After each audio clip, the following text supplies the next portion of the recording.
मध्यमांत में तुम जल में बैठी रहती है। बैसाख की दोपहरिया में प्राचीन लापती थी। इसे श्रावण महीने में जल बरसात और तुम भूखी प्यासी रह करके मैदान में बैठी रहती थी। तुम्हारे पिता इस तरह से कष्ट सहन और देख करके बड़े दुखी हुए। वे चिंता में पड़ गए कि मैं अपनी कन्या किसको दूं। उसी समस्या से नारद जी वहाँ आ पहुँचे।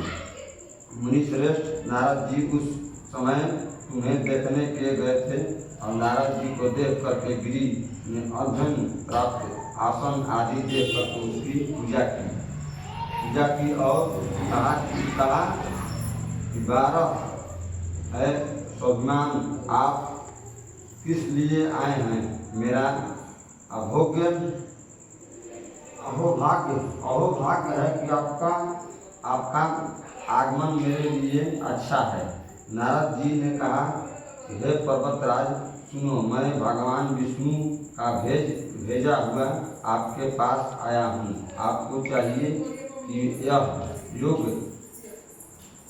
कन्यारत्न की किसी भी योग वर को दें।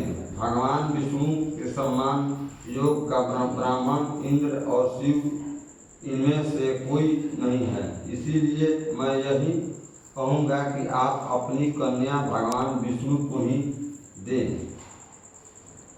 हिमवान ने कहा कि हे भगवान विष्णु, स्वयं मेरी कन्या ले रहे हैं और आप यह संदेश ले करके आए हैं, तो मैं उन्हें अपनी कन्या दूंगा।